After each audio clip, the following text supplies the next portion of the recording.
rehearsing and nursing a part. We know every part by heart. Overture, curtain lights, this is it. We'll hit the heights, and oh, what heights we'll hit. On with the show, this is it. Hey, we're back. I'm Goose. I'm Logan. This is On With The Show, and we're sorry we haven't been able to keep up a regular upload schedule.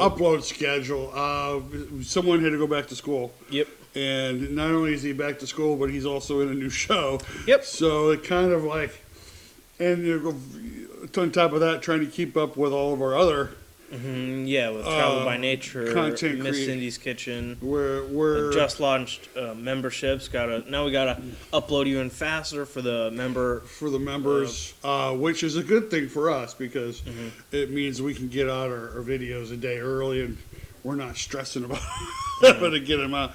But yeah, we'd like to try to keep a somewhat of a regular schedule, but these are just kind of, as they say, crazy all over. Speaking of crazy all over, have you heard about the new things that are going on with Rust? Alec Baldwin? All I've heard and updates about that is people are joking I stand behind Alec Baldwin. Yeah, you want to stand behind. Yeah, you want to stand behind Alec Baldwin because you don't. He's going to shoot you. Yeah. If you haven't heard, and this has been going on for at least the last week, is that Alec Baldwin and the armor Hannah Reid have been charged with manslaughter, involuntary manslaughter, which basically means I didn't mean to kill you, but I killed you. And as we've reported, like before all this, on our other podcasts. The basic thing that happened is that protocol wasn't being observed on the set. I mean, apparently the assistant director, I can't remember his name off that. He's already cut a deal. He's already cut a deal, and I would not be surprised if he's going to be what's the word I'm looking for? Testifying against Alec Baldwin and Hannah Reid, Hannah Gutierrez Reid. But the big thing is that protocol wasn't being observed.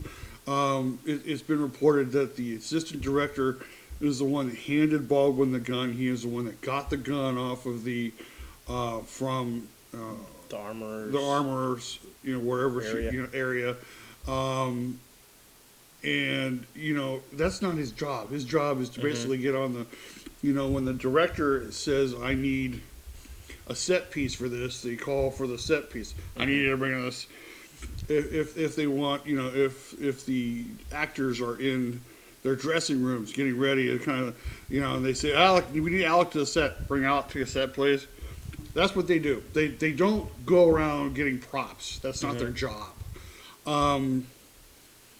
And again, the biggest question is that everybody's been asking is, how did live ammunition end up on the set? And that's why I think a lot of that backlash is going to that Hannah Gutierrez Reid. Yeah, it's like you had one job, and you failed to do it. And someone died. And a lot of reports are saying that apparently the set was not the set wasn't very well secured. That this has been reported that a lot of people were on the set kind of playing with these prop guns, actually using them for target practice. Some reports were that Hannah Gutierrez Reid was so inexperienced that she actually shot off a couple of guns on the set, to see if they were working. I don't know exactly of everything that was, but all I know is protocol was not being observed. And the biggest reason that Alec Baldwin is being charged with involuntary manslaughter is because he's the producer.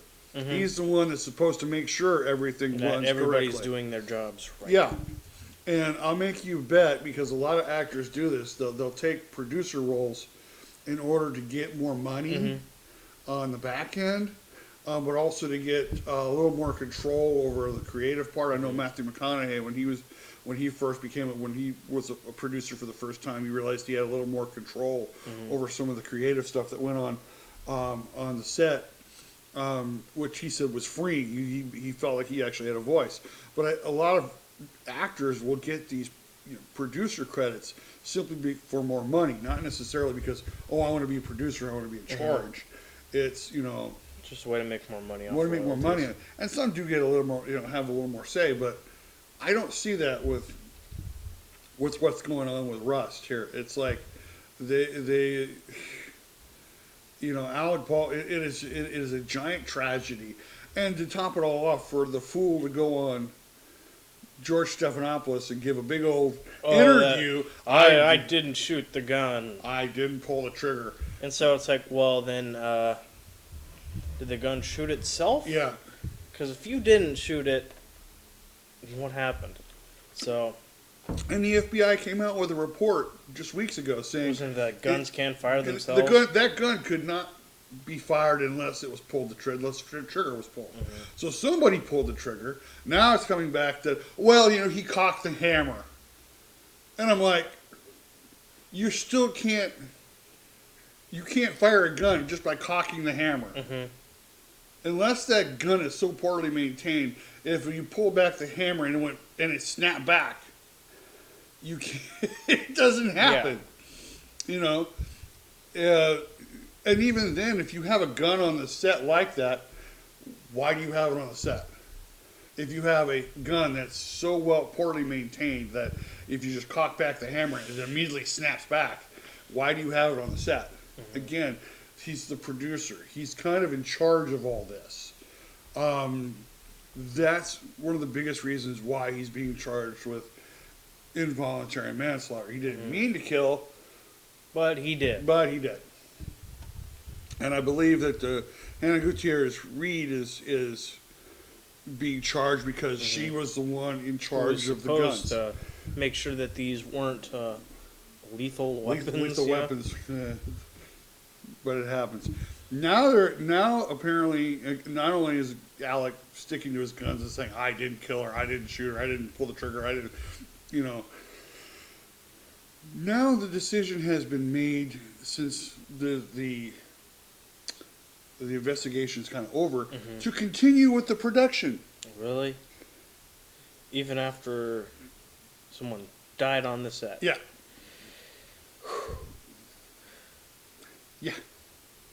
Yeah.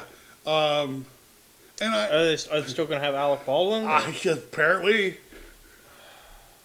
I don't know how they're going to work that out. I think they're trying to rush this through so that he can finish the movie and before he gets sent to jail. Sent to jail, or at least brought into court.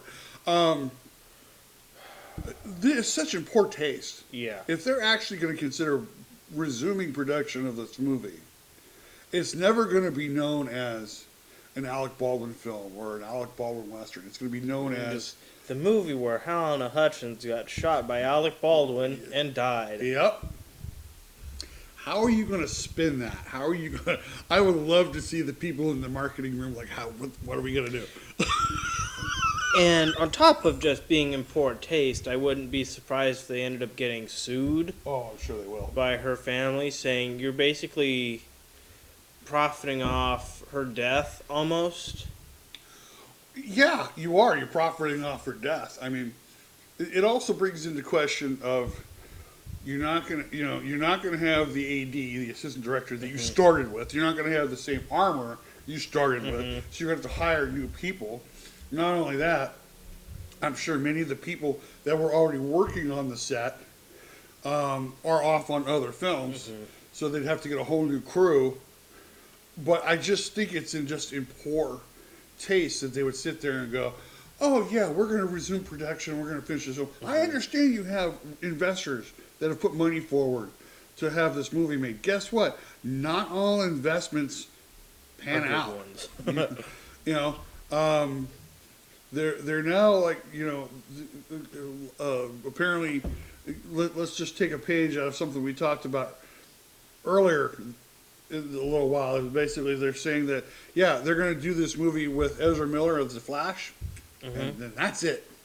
They're not bringing him back, and it's most likely. I guess we'll just have to see how this whole how successful the Flash will be in theaters, because Ezra Miller is he's a mess. Yeah, he's a giant mess right now. And I don't think anybody's going to go see it, because they're going to be like, well, if we're going to see The Flash, and we're going to be supporting that terrible person, Ezra Miller. But I don't know. I mean, it's basically, I think DC right now, and I know this is a rabbit hole switch. We're going to come back to it.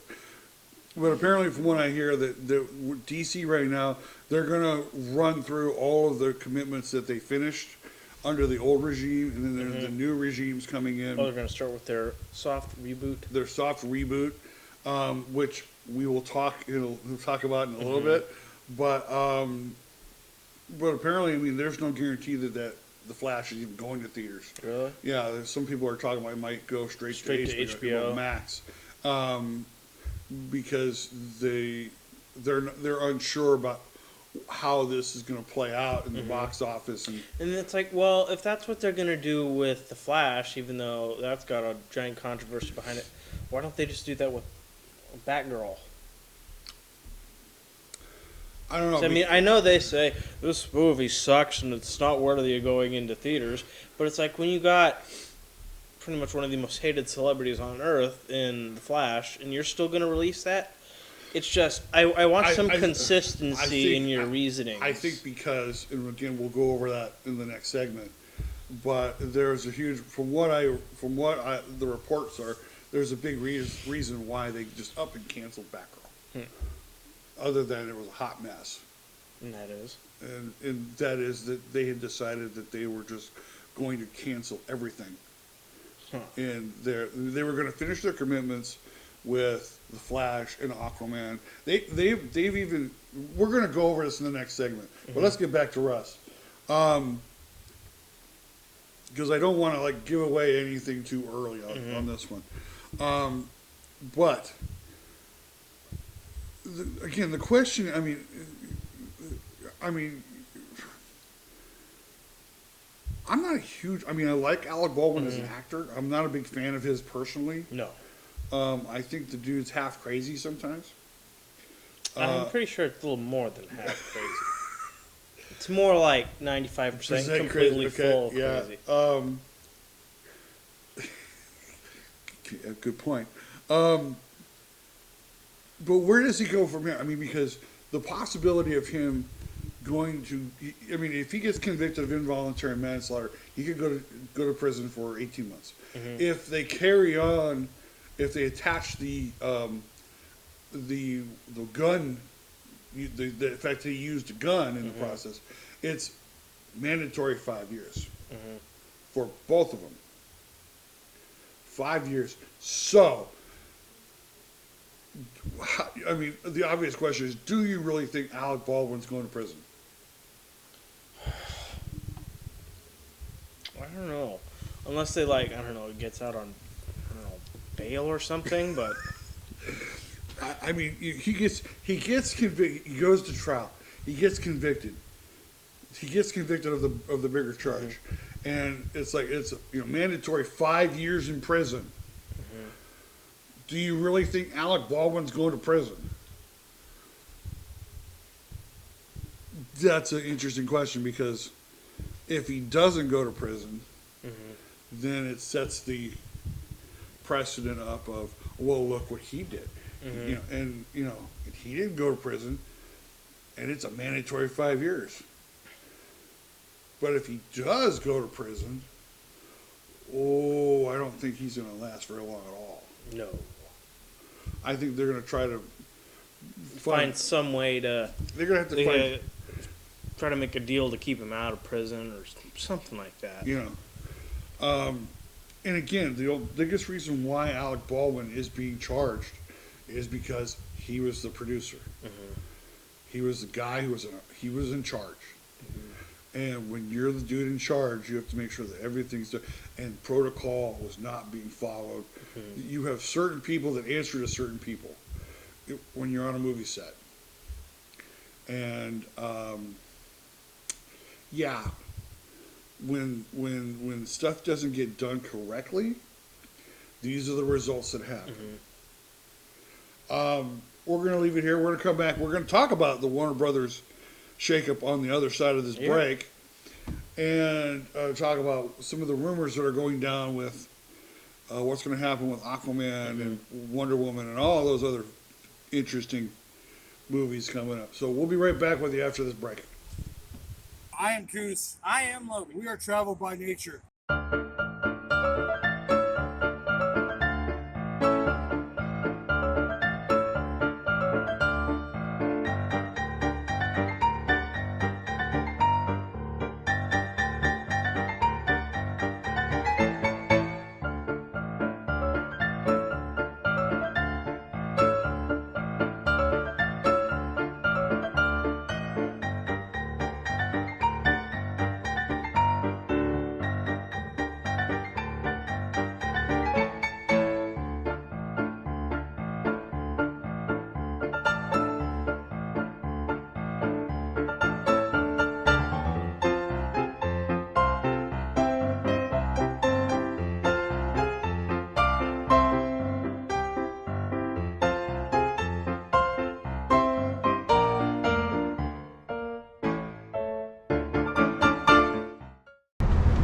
That being said, I'm Goose. I am Logan. This is Travel by Nature. Thank you for watching.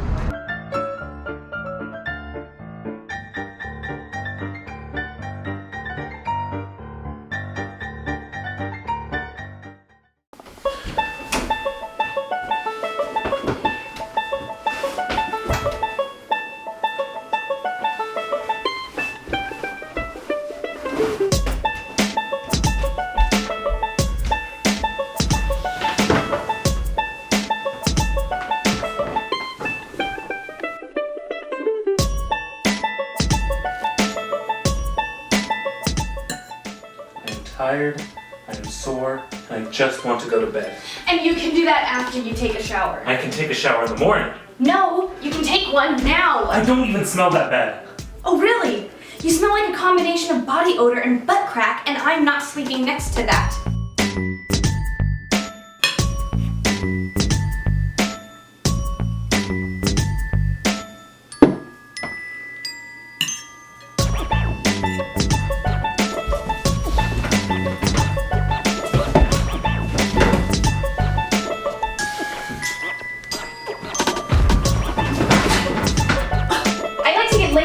Once in a while. As tempting as all that sounds, I'd rather go to bed.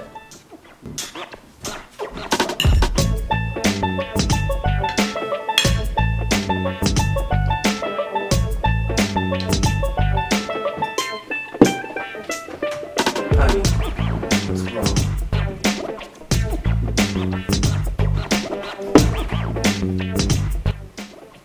Half the crew is at the bar. At least I'm here. That's just it. Even when you're here, you're not. You're either too tired or too preoccupied.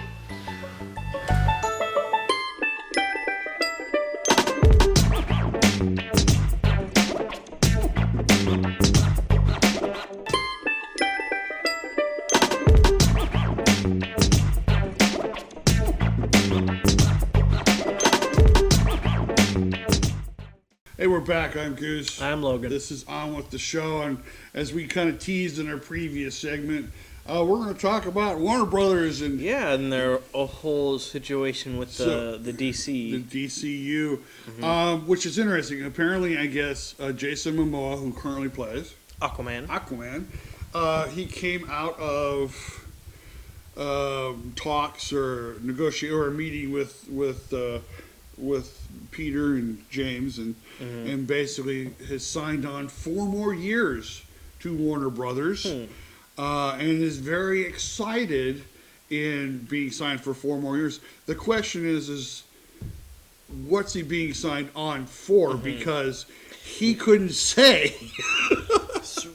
What I heard that. I was just expecting 4 more years. They're probably going to make a couple more Aquaman or Justice League things, because he's already been playing Aquaman for what about 5 years? 5 years, yeah. He signed a 4-year contract to play Aquaman. That contract was coming to a close, and he signed on 4 more years. But it's unclear, and Jason Momoa couldn't say anything. He was excited that he was able to sign on with 4 more years with Warner Bros., but he couldn't say for what, because James Gunn is going to be the one to announce it at the end of January. Well, what's today's date? It's the 26th? Yeah, so it should be just in The next few days. a couple days. Yeah. So rumors, the two things that they're talking about is that they've re-signed him to play Aquaman for more films, or he's coming in to play Lobo.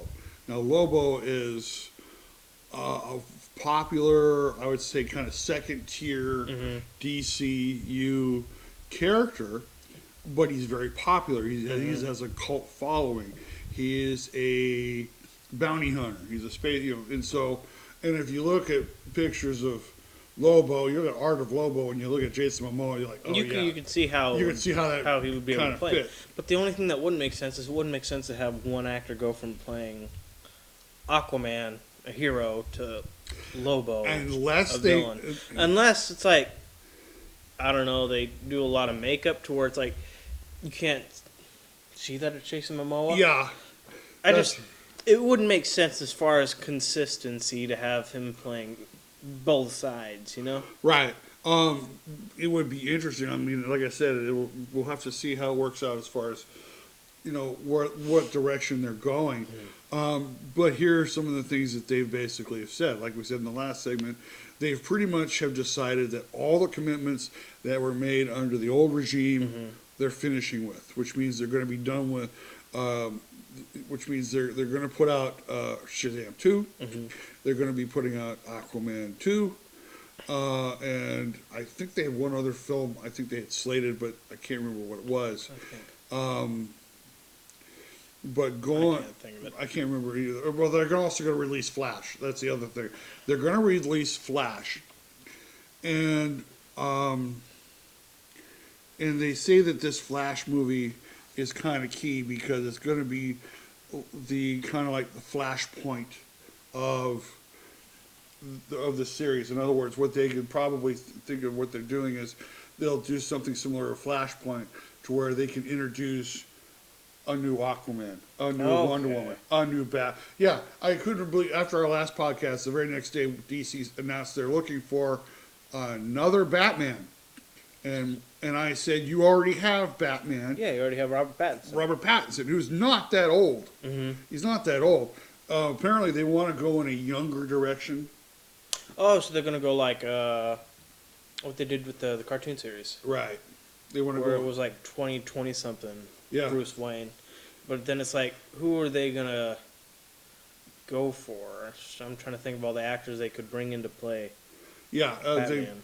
They have in a lot of post-credit scenes that they had done for upcoming films, like with Shazam 2 and Flash and Aquaman 2, like with Henry Cavill and with Gal Gadot, they've all been cut out or edited, re-edited. They because the idea is right now that they've also, from what I hear, have canceled a Wonder Woman 3 film. They've canceled it. They've but that doesn't mean that Gal Gadot is no longer playing Wonder Woman, especially if they can't find anybody else to play Wonder Woman. And so the idea, some of the things that is being rumored, is that they're going to use this Flash film as a way to introduce like Flashpoint. So that way, when Barry Allen goes through the Flashpoint and he comes back, it's also plausible that everybody he once knew as Superman and Batman and will all be different. Okay. Because he will have changed time. You know what I'm saying? Interesting. You asked about the Batgirl movie. Aside from it being, from what I hear, just total trash. I was just curious because it's like if they're going to go ahead and redo or release Flash, why wouldn't they do that with Batgirl? I guess apparently the idea was when it did not perform well, they're like, and that was the starting point of them just Completely completely DC. reworking everything. Rumors are that Michael Keaton's Batman makes an appearance in the Flash, which I think would be interesting. They actually had a Supergirl movie in the works in pre-production that they immediately canceled when Peter Gunn and James Gunn? James Gunn. I'm thinking back to my early TV years when James Gunn and Peter Safran took over. Like, yep, scratch it. And I think that what they want to do is kind of just do this nice soft reboot. There's even they went back to an episode, a TV episode of The Flash, where Ezra Miller made an appearance as the Flash, and he was a Flash from another Earth.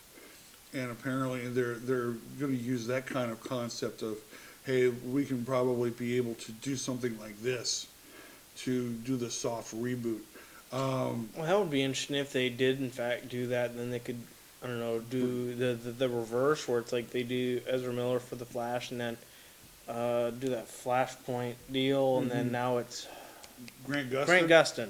I was Which like, what's his name? which would be really interesting. I mean, because He's already been playing Flash for what? Come on, 6-7 years, I think. And he would be an easy fit because people are already familiar with him. already People familiar already with like him as the Flash. you know.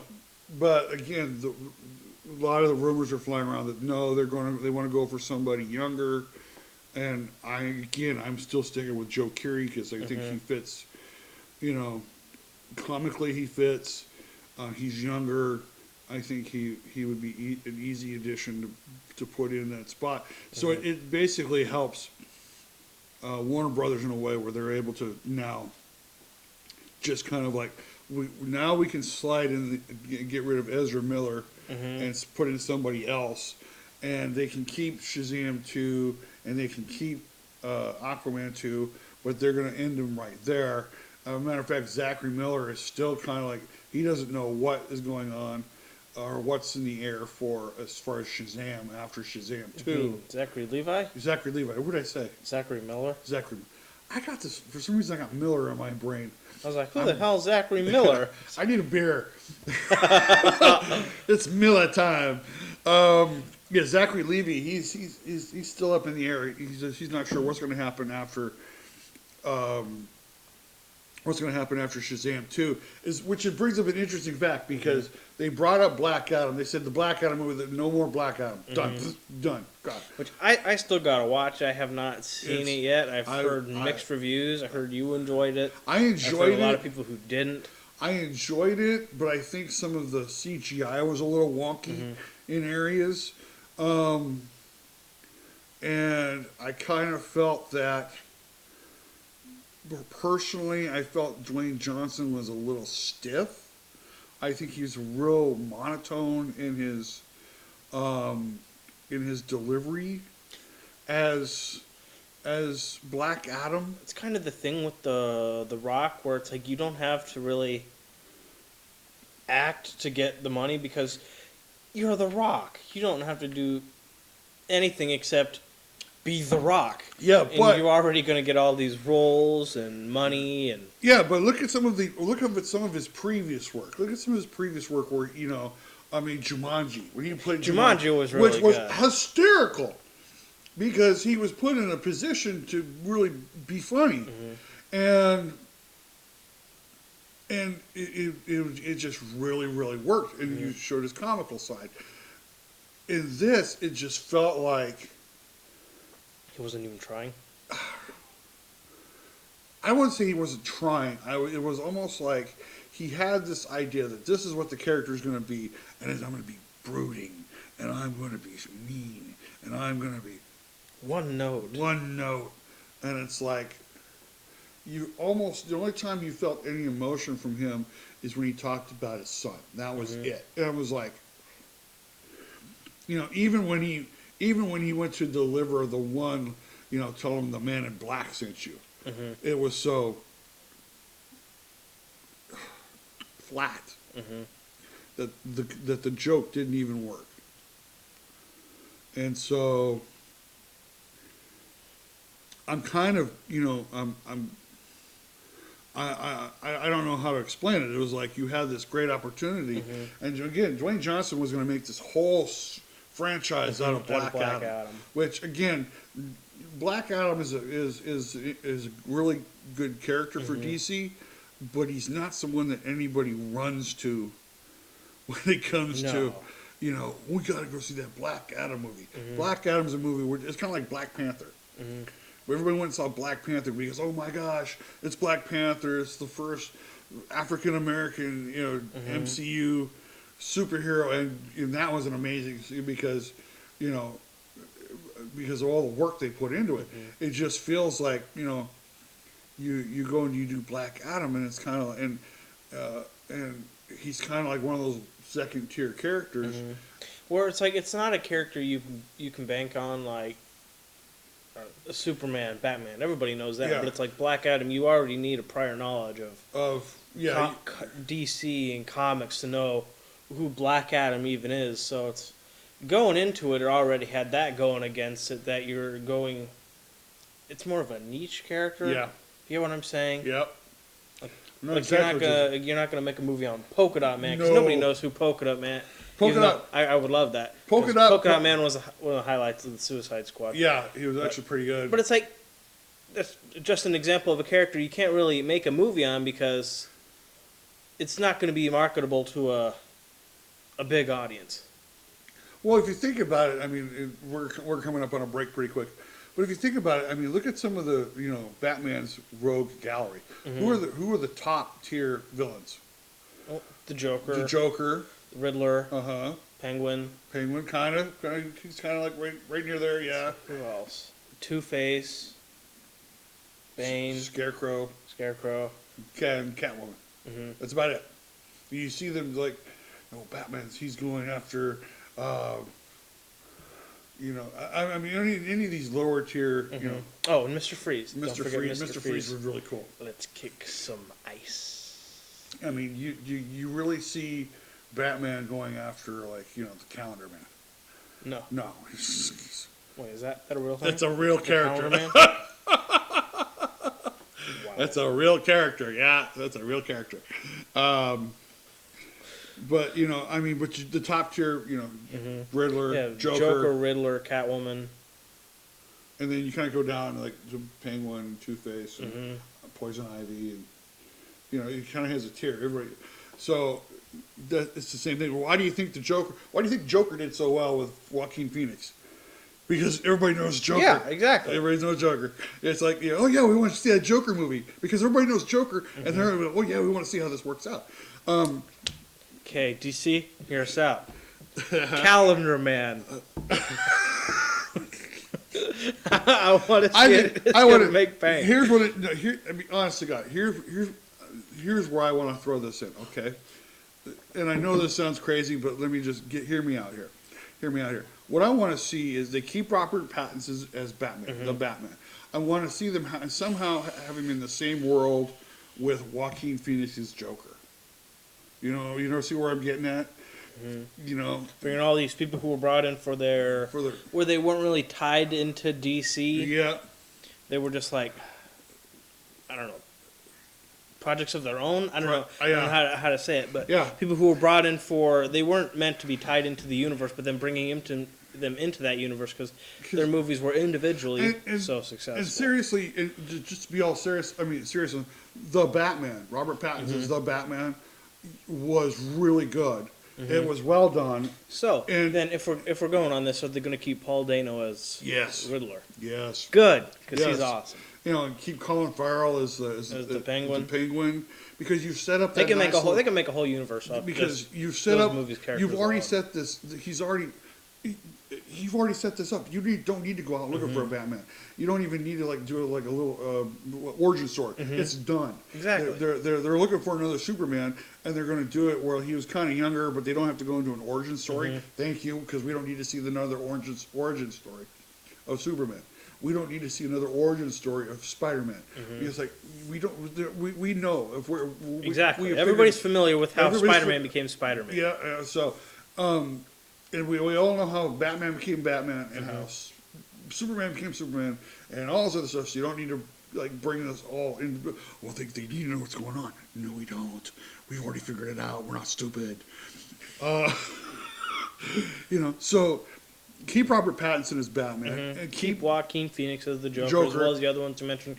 Colin Farrell, Paul Dano. Yeah, and then bring them into the DCU universe that you want to build. Oh, and Zoe Saldana? Zoe Saldana, yep, as Catwoman. And then my advice would also keep Gal Gadot, because I don't think you're going to find anybody other that's better than Gal Gadot.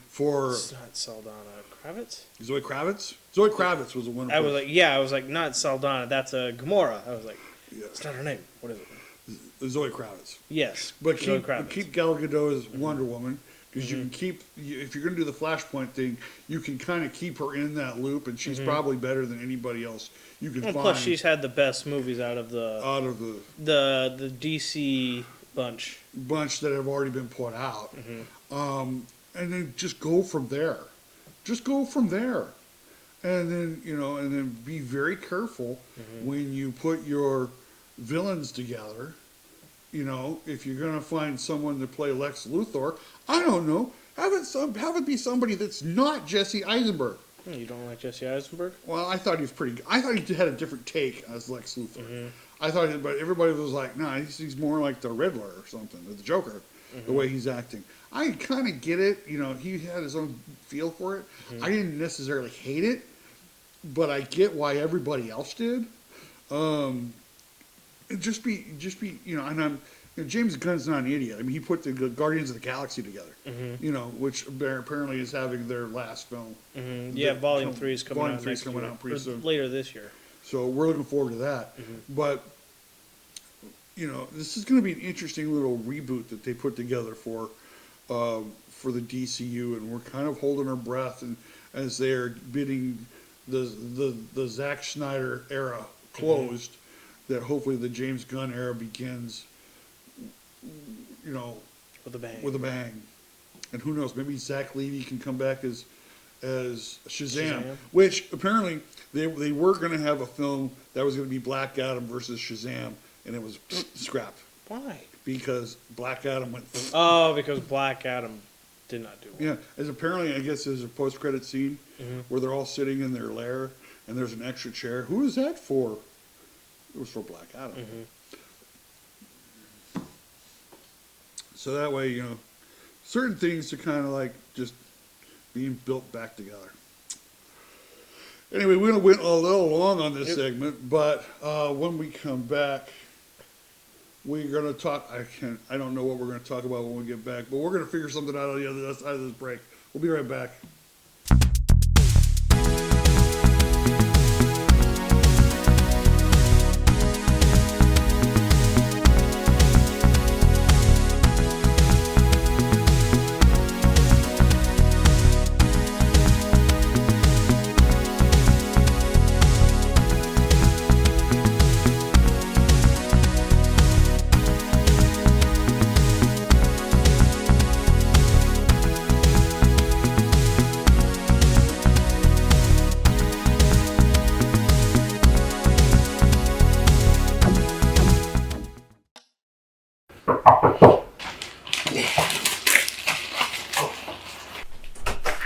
Hey, Desmond. How's it going, man? Hey, sorry I missed the funeral. I couldn't miss work. That's alright, I need your help with something. So what's with the trunk?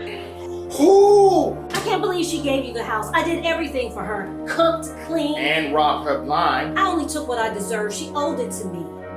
So why did you call me? I need your help to get rid of it. What makes you think I can help? My grandma was a wonderful person.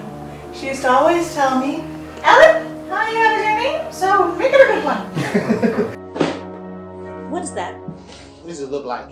I don't know. I've never seen it before. Well, maybe we could burn it. Nah, and then the fire department will be here in minutes.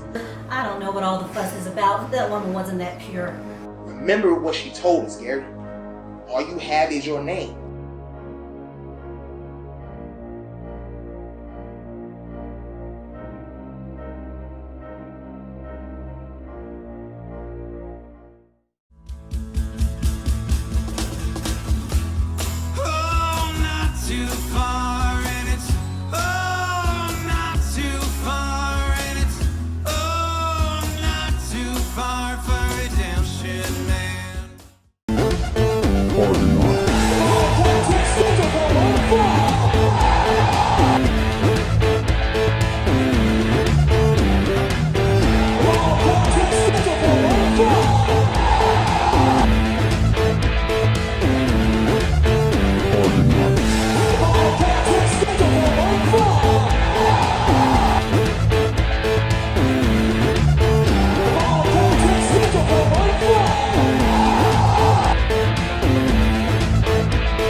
Hey, we're back. I'm Goose. I'm Logan. This is On With The Show, and we figured out what we were going to talk about during the break, which was... And that is Velma. Velma! The now holds the record for lowest rated animated series on IMDb. Yep.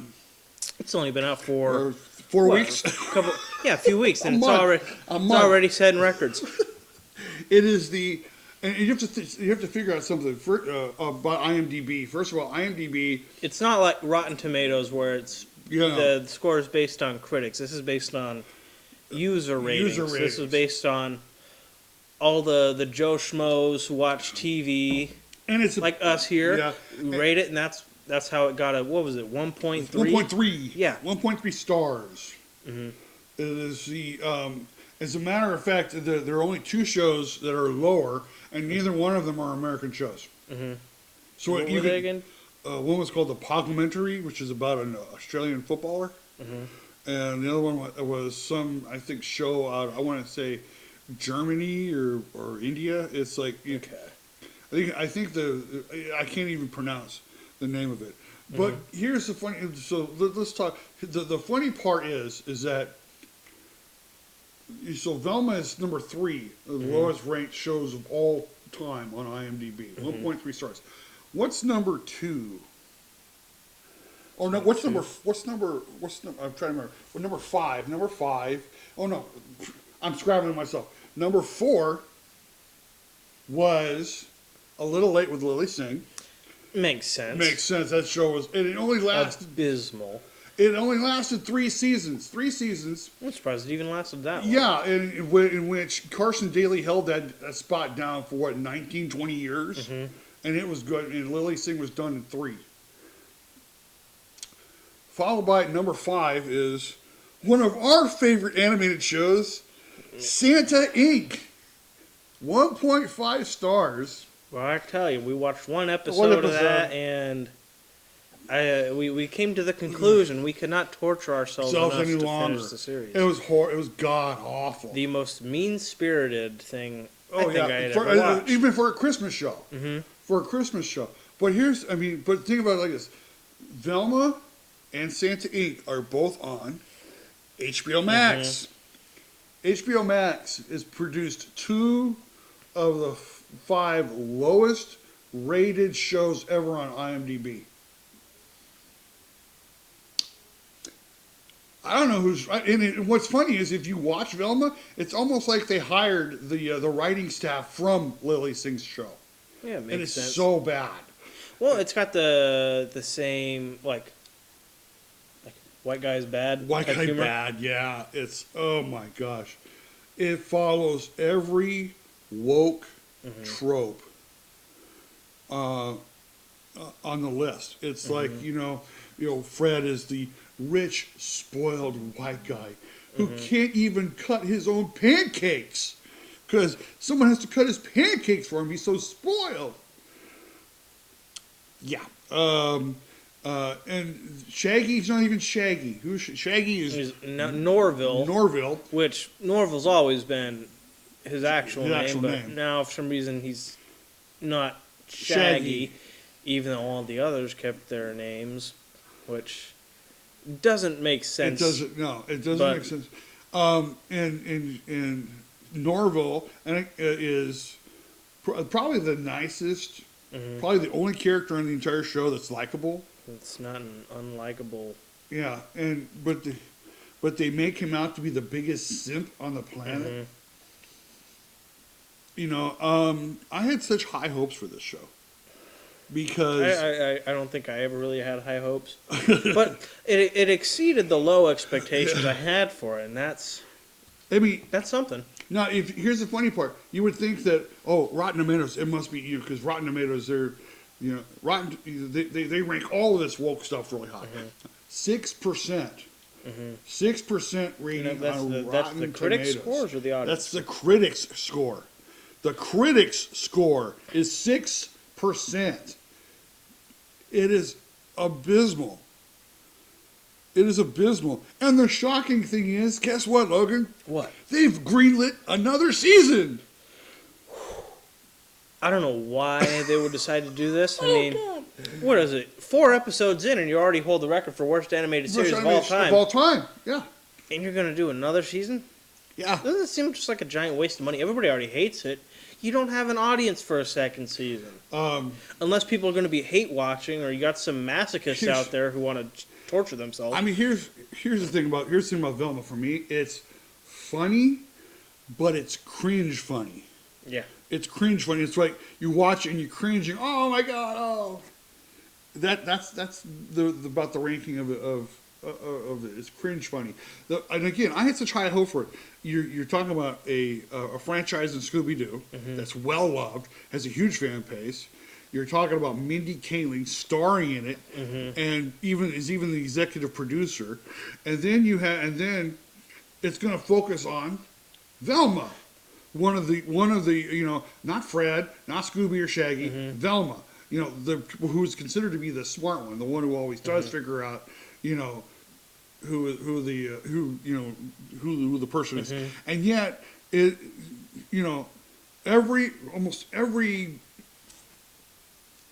person in this show except for Norville is unlikable. Yeah. Not even Velma is likable. And that's hard to do. You create a series with a completely unlikable protagonist. Yeah. And granted, there are shows out there where it's like you're clearly not meant to like the character per se, but it's just so poorly written and it's unfunny. It's stereotypical. It is very stereotypical. I mean, it's like and don't get me wrong, the idea that Velma was of Asian Pacific Island descent. Velma's now Indian. I think Daphne was Asian, and then Norville was black. Yeah, and Daphne is adopted by 2 lesbian detectives, and it's like you're like, okay, there's that trope, there's that trope, there's that trope, and Norville is a black guy, and I'm like, okay, yeah, I could go for all that. In fact, I kind of encourage it. Hey, let's take a different take on some of these characters. But I got a question. Yeah. Was Hanna-Barbera involved at all in? I don't know. In this, because Hanna-Barbera has been producing Scooby-Doo ever since it first aired in the late '60s. I have no idea. And so I was wondering if, because of how they pretty much retconned everything, as well as just completely destroyed all these beloved characters, I wonder if it's going to end up like, what happened with the Cat in the Hat, where it's like now it's going to be like there's going to be no further Dr. Seuss or further Scooby-Doo things unless like Hanna-Barbera or someone involved in the creative process. I don't know. I mean, I don't know. It's an interesting question because you would have to think that they would have to go to Hanna-Barbera to get permission to do the show. Because I don't see how. I mean, unless the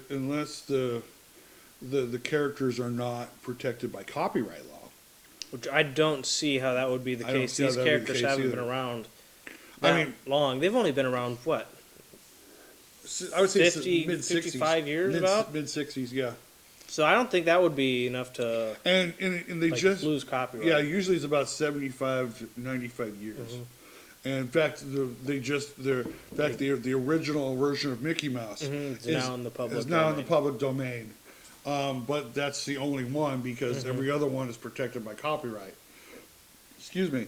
So, but I couldn't. That brings up an interesting question.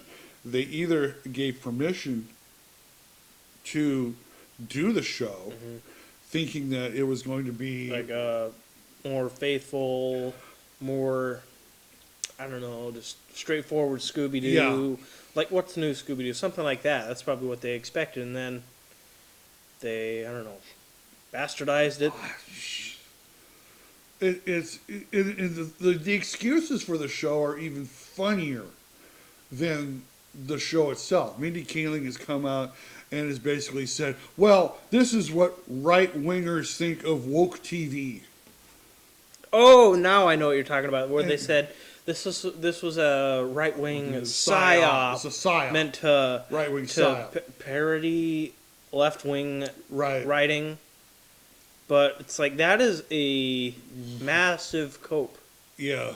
When people are pointing out your stuff for how bad it really is, and you're like, oh, we're supposed to be parodying. Yeah, don't you know it's a re-theme where it's a reimagining. Yeah, it's like, okay, yeah, we get. Could you at least keep the reimagining somewhere near the original? I don't think we've only seen, and I know there are 4 episodes. We've only seen 2. We could only sit through 2. They have yet to bring out Scooby-Doo. It's like, how do you make a Scooby-Doo show without Scooby-Doo? Yeah. Oh, because it's based on Velma. Don't you know it's based on Velma? So it's not based on Scooby-Doo. And your point is what? Yeah. I mean, some of the things that they've done is just absolutely insulting. It's like every time, it's one of the main themes of this show is every time Velma tries to work on a mystery, she's having visions. She's having hallucinations. Hallucinations. Oh my gosh! Only she can see the hallucinations, and she's being attacked, and something crazy has to snap her out of it. So the first episode, Norval confesses his love to her. And she starts laughing. And he's like, no, I really like you. And she's like, oh, keep it up, you're so funny. And then all of a sudden he's like, yes, your face is the reason I get up every morning. Ha, ha, ha, ha, ha, ha, ha. Poor Norval. Yeah, I mean, and then, when she needs money, it's like the dude, tries to sell his most prized possession so that if I get Velma the money, then she'll love me. Which ends up he almost gives up a kidney to get money so that Velma will love me. I mean, I'm just absolutely. Again, I don't understand what anybody thought would be funny about this show with this writing, and it's just disappointing. And now, and like I said, we go back to Velma, who's having hallucinations, which, by the way, if you're having hallucinations, you need psychotherapy. Yeah. And I think this show does a real huge injustice to anybody suffering from a mental illness where they see hallucinations. And if you would just snap me out of it, I'll just be fine. And what happens in this next episode? Oh, Daphne kisses her. And they enjoy it, and it snaps her out of her hallucinations. Trance. If you're having hallucinations, you need to go see a doctor. I mean, just everybody. I just want to bang my head. It would probably be more entertaining. Yeah. Farting in the toilet would be more entertaining. I mean, Jesus. I mean, and again, with Mindy Kaling at the helm, you would think this would be funny. And it's just not. It's just woke drivel. The same woke drivel that we got with Santa Inc. And again, one of the things that they bring up is the fact that, well, if you don't like our show, then you must be a white supremacist, racist, or misogynist. You just don't get it. You don't understand our comedy. You're an ist. Yeah, so it's basically because we don't because we think that your show is trash, a huge pile of shit. You know, you're not gonna like turn the blame on us. We had nothing to do with your show being this bad. And the other thing that they thought that I thought was funny was, you know, that Mindy Kaling was talking about. Well, you know, yeah, our show is bad, but you know, and all these YouTubers are talking about it, huh? They're not talking about it in a good light. They're all talking about how terrible that our SEO, or what is known as search engine optimization, is going to go sky high. Yeah. What did you just say? It's all going to be negative stuff. People are going to search up Velma. It's like, sure, yeah, it's going to increase the results, but they're all going to be bad results. Yeah. They're all going to be saying, this show sucks. Don't watch it. And the idea that HBOMax would sit there and go, yes, let's give everybody a second season of this shit is just shocking. It's just shocking. But if this is the direction they want to go, it's their money. Their money. So, all right. So we're done with this episode. We hope to be back here next week to be able to get some stuff to you as we're really enjoying this. Logan, if they want to check us out anywhere else, where they go? If you want to find all the links to our social media, you can find them at withkoju.com/@travelbynature. They can find the links to our podcasts on other platforms. If you just want an audio only version, you can find them at Spotify, SoundCloud, and iHeartRadio. We also have an Instagram, TikTok, and Twitter for our YouTube channel, Travel by Nature, which of course you can find also here on YouTube. And we also have an Ask Me Anything tab and a tip jar if you're so generous. And if they want to help out the channel, what would they do? You can hit the like button, subscribe, hit the notification bell, and share to your friends. Yeah, share that to your friends. Leave us a comment. Makes us smile. But from here at the On With The Show studios here in Bakersfield, California, I'm Goose. I'm Logan. This is On With The Show. Thank you for watching. We will be back next week. Overture, curtain lights, this is it, the night of nights. No more rehearsing and nursing apart. We know every part by heart. Overture, curtain lights, this is it. We'll hit the heights, and oh, what heights we'll hit. On with the show, this is it.